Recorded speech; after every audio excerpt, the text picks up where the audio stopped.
One. Welcome to Harmony and Strength.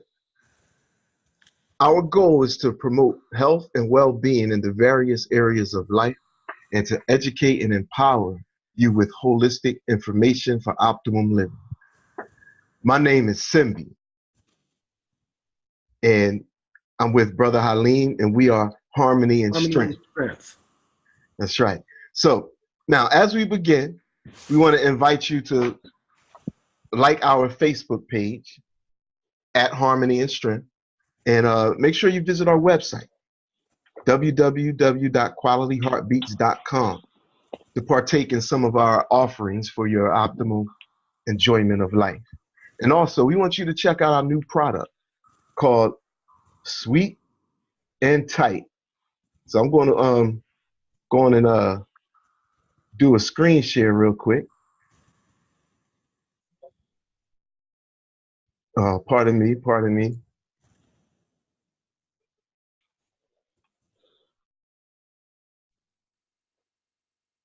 All right, so there we go.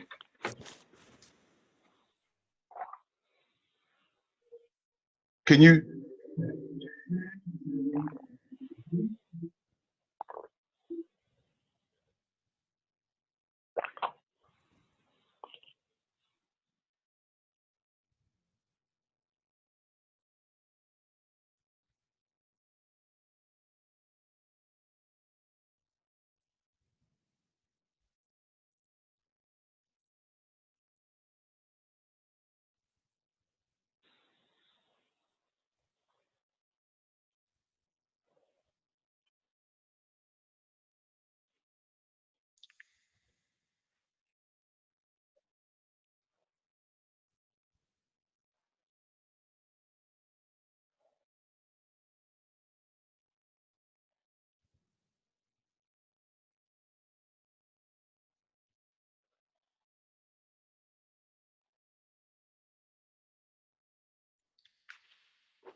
Okay, so our guest tonight is JENIERE Bailey. JENIERE Bailey is a holistic wellness coach who partners with and inspires a variety of people from many walks of life to improve their mental, physical, and spiritual health. She holds a certification in plant-based nutrition from Cornell University and owns the natural luxury skincare company, Naturaluxe, and she'll correct me if I pronounce that wrong, which will launch in spring of 2018. JENIERE, did I pronounce that right? Yes, it's Naturaluxe, correct. Okay, great. And so tonight we'll be discussing what you do pertaining to your holistic coaching, your coaching service, correct? Your holistic wellness coaching service, correct? Correct. Right. Well, but first I want to get you to state your contact information, like your social media sites, how people can contact you, if you would offer that. Well, if someone wants some nutritional consulting, coaching, wellness services, I can be reached via email. That is J like Joy, D like David, B like Baby, 111 enterprises@gmail.com. If they want a consulting session, I haven't built my website as of yet. My luxury skincare line, Naturaluxe. In regards to social media, you can follow me on Instagram at Naturaluxe Skincare. That is Naturaluxe Skincare on Instagram. You can follow me there. And on Facebook, it's actually Naturaluxe. Beautiful, wonderful. And so look, I'm seeing here you have some powerful credentials. Now, if you were to point to some number one issues of a person that they need to address when obtaining, if they want to obtain and maintain a healthy lifestyle, what would be some of the main issues that they should address? Well, it's multi-layered. It's the environment we're in, That could be work environment. That could be whether you live in an urban area, a suburban area. Is the residence you live in, is it made out of toxic chemicals? That could be, what are you putting not just into your body in regards to food, but how well are you assimilating and digesting it? You know, a lot of people don't know things like body wash, perfume, nail polish, lip gloss, body lotion. You know, our skin is our largest organ. And, you know, they're starting to do studies now where they're starting to realize that some of those things they contain what are called endocrine disruptors, and that those are hormones out of balance. And so now you have men and women who are estrogen dominant, and they're having all of these health issues. You know, you have your mindset. You know, you can try to eat healthy in some instances, but, you know, if you don't have a positive outlook, you're not going to readily assimilate all the nutrition and nutrients from the food. You know, to a certain degree, it might be a buffer with having you navigate that stress a little bit better, but you're not going to, I guess, assimilate and get the maximum benefit from the food if, you know, you're in a state of stress. Are you getting enough rest? Are you drinking enough water? You know, do you have a shower filter? Do you have a water filter?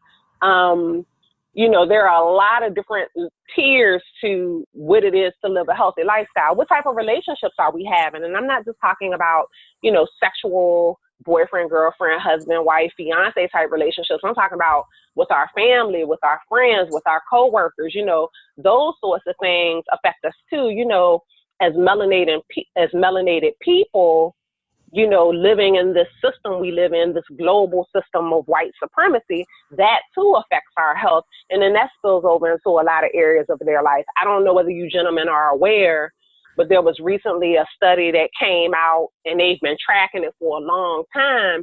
You know, Black women and Black infants, our mortality rate and the complication rate is very, very high. You know, one of the most dangerous situations a Black woman can be in and most vulnerable is when she's pregnant, when the baby is born, and that recovery afterward. It's a very delicate time. You know, I have friends that work in labor and delivery, and they tell me consistently how white medical staff will intentionally put Black women in harm's way with making bad calls or delaying the process when things should be more immediate because they'd rather tend to someone who's white instead. So you just have a lot of layers to health. I don't want to overwhelm anyone. I think we have to take small steps and gradually add on. You know, I think self-esteem is a component of your health. I think living in this social media age and the mainstream media as a Black person, and especially as a Black woman, it's very, very complex to navigate because, you know, we are continually made to believe no matter how we look, how we carry ourselves, whatever we be, whatever we are, what we do, what we say, it's never adequate enough to anyone. So I just think this ideology of health, it's so much more than what you eat or what you think. It has many, many tiers. Yeah, I'd have to agree with what you're saying in terms of the different tiers of health. The terminology called learned powerlessness is a powerful deterrent to health because it puts you in a place where you become passive and not taking an aggressive stance towards looking out for your own interests. You're waiting for someone else to do it for you. And if you're living in a culture where you're not, or your emphasis is not to control, whatever you're going to get is going to be of an inferior nature. Yeah, and I mean, but we can take it to another level. There are, you know, they've actually done studies with Black people. You know, it doesn't matter what our socioeconomic status is. Basically, when we get to the hospital, we're fucked. Excuse my language. And so, you know, yes, there is this aspect of, you know, sometimes us feeling helpless in the system or being too negative. But, you know, if you're too much of a Pollyanna, that's also very dangerous. So it's just a lot to navigate. I don't want to be a negative Nelly in any way, nor do I want to sweep a lot of what's going on under the rug. I think awareness is it's just very, very important, because I think, knowledge applied is power. I don't like to say knowledge of power. I like to say knowledge applied, because some of us know a lot, but we don't apply any of it to work to our benefit. You know what I mean? And so, it's just, it can be very complicated. And for me, no, I was going to say, Jeniere, we plan to have you on several times. Okay. But for this particular interview, we want to home in primarily on health. If you was to say that I come to you and I want to just get started with a healthy lifestyle, where would you get me started at? Well, I mean, there's no one thing pegged to health. Again, everything I stated before is still tied to your overall well-being, your health. But what I would start with someone for baby steps, I would say, well, first I would ask you what you ate for lunch, dinner, breakfast, and snacks on a typical day. That would be our first step. Okay. So once I did that, that would kind of determine like how much I could do with you. You know, I understand people have to crawl before they can walk. Some people I have to take baby steps with, or even crawl, where with others I can hit the ground running, or, you know, we can walk at a rapid pace, so to speak. So, you know, for some people, it might start out with, I'm noticing a pattern that they don't drink enough water and they don't eat enough fruits and vegetables. So what that might turn into, I might say, okay, when you get up in the morning, I want you to try to drink 16 to 20 ounces of water. If it could be kind of warmish with a little lemon in it, do that. And then once that's done, at some point, I'd like for you to have a green smoothie. A green smoothie, as nasty as it may sound, a lot of people don't realize this, it's a mix of fruits and vegetables blended. So it's really easy on your digestion. We have to understand that breakfast means to break fast. Your body has been doing all of this rejuvenation and breaking things down at night. So the last thing we want to eat is turkey sausage and bacon, egg, and cheese and pancakes with syrup in the morning. We don't want to clog our system up. Although those things taste yummy, that is not something that we want to do on a daily basis. Yeah, you definitely got me on that one. Yeah. Smoothies. And I know, you know, we get in a rut. We get in a rut as human beings too with diet, but like I would say the green smoothie, because for people who are not used to eating a lot of vegetables, you could make it a little more sweet, but it would be green. And I tell people to have that first. Let's say you're a person that has to be to work at like 6 or 7 in the morning. Let's say it's before 9 o'clock. Where if, let's say you make you a 16 to 20 something ounce smoothie, have that first, wait 2 hours. And if you still feel hungry within 2 hours, then have some oatmeal. And what I found with people with the smoothies, over time, you add more and more greens. It's less and less sweet. And then it gets to a point where you crave less sweets. Excuse me. And you begin to want fruit to cover that craving. And I know for me, I remember years ago before green smoothies got popular and I started to make them. Initially, I was making them with ripe bananas. Then over time, what ended up happening, I don't really like the way bananas taste in smoothies like that anymore. I prefer to use dates, or sometimes I'll use like a vegan protein powder, and some of the vegan protein powders, they'll put stevia in it. With that, you know, with the stevia in it, I don't need to add, you know, I add my fruit, my greens, and I don't put the dates in there, and I can just drink it straight. And I use water to blend. I don't get into using a lot of pasteurized juices. I don't really recommend people drink a lot of those. I give you a pass maybe on pomegranate or pure cranberry juice that's not sweetened, that's just straight up cranberry juice. But, well, almond milk, I'd like for people, in a perfect situation, you would make your own with the nut milks. But what I would look for, if you are not in a position to do that, what I would say, make sure it does not have carrageenan in it. That's very, very important. No carrageenan in the ingredients list. Carrageenan. Carrageenan. So, like, and I would recommend that you rotate your milks. Like, now there are a lot on the market. We have hemp now. We have sunflower. We have quinoa. We have oat. We have hazelnut, there's coconut, there's almond coconut, there's cashew. And I would just rotate those because one of the things they're discovering, you have healthy bacteria in your gut, and that is referred to as the gut microbiome. And what they've discovered is that you eating different types of foods actually works to the biome's advantage. It actually creates an environment for the healthy bacteria to grow and flourish. And they actually said that there's an endangered extinction situation going on with our gut, where there are certain strains that are in danger of extinction because of the genetically modified food and the gluten and the other crap that we're eating. So it's not able to grow, proliferate, and flourish in the gut. And, I would get into the green smoothies, eating salads. Even though I'm a plant-based person, I don't beat people up about eating meat. The only meat that I kind of don't really like and I don't care for, and I'll let people know, is pork. Pork is one of those where I'm like, if you can, I really would like for you to try to eliminate it for a number of reasons. It's not good, but I can have more chicken every now and then, huh? Well, one of the issues I have with men, y'all tend to like to eat meat for lunch, dinner, and breakfast. We have to understand, as melanated people, that's something we kind of picked up from the oppressor. And the carbo loading, eating starch on top of starch on top of starch, that's something they did to us in the fields when we were slaves. What I'm trying to get men to do more, you can have the meat, but you don't need it at every meal.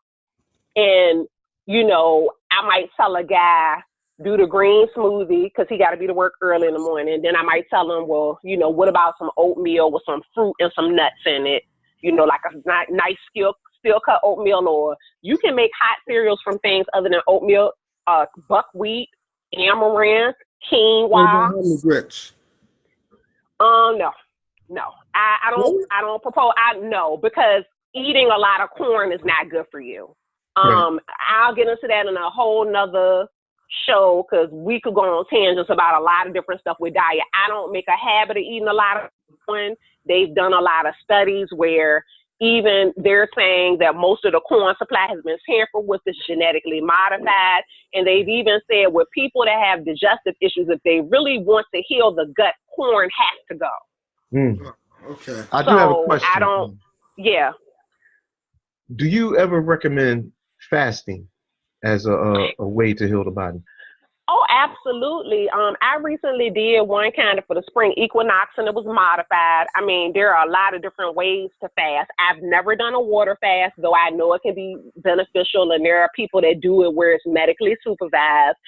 I've done juice cleanses for as long as like 3 days where I had no solids at all. But the one I did for the spring equinox, what I did juices and smoothies pretty much all day long. And then when I got to dinner, I had like a cooked vegan meal. I made sure I didn't eat any processed food, and it was super clean. If I wanted a grain, it would be like a quinoa or like a millet or something, a sauteed veggie, a salad, and then whatever else. So yes, I definitely recommend that. We're in spring now, though it doesn't feel like it. And this is about to be the season where a lot of people are going to have issues with the seasonal allergies, so to speak. And based on the research I've done, that is an indicator that we really need to reboot and reset our systems. Our immune system is compromised. Our system is dirty, and we need to do a reboot. So, I think, especially in the summer months, when it starts to warm up, if you can take advantage going into the warmer months, it's really easy to do like a higher raw intake of food and have that be beneficial to you. So absolutely. Well, Jeniere, I benefited. Well, I am in the process of benefiting from the green smoothies that you introduced me to. But I am having difficulty with the water intake. I know you said when you wake up, 20 ounces of water Man, I'm Well, going 16, well, you know what, I tell you what, if you think that's too much for you, that's okay. Try to do at least 8 for me. At least 8. Well, I can do Because 8. it'll, Yeah, I can okay, do 8. okay, Yeah. okay. And I know, and you know, you and I had a talk offline. Your situation is a little different. And that's another thing I talk to people about, Halim, is that I also have to consider your lifestyle. Because of the nature of your job, your situation is not like mine. I sit at a desk, I answer phones, I'm doing emails at my day job, so I can run to the bathroom whenever I feel like it. Some Right. people don't have that luxury. They might be driving for a living, like a truck driver or something like that.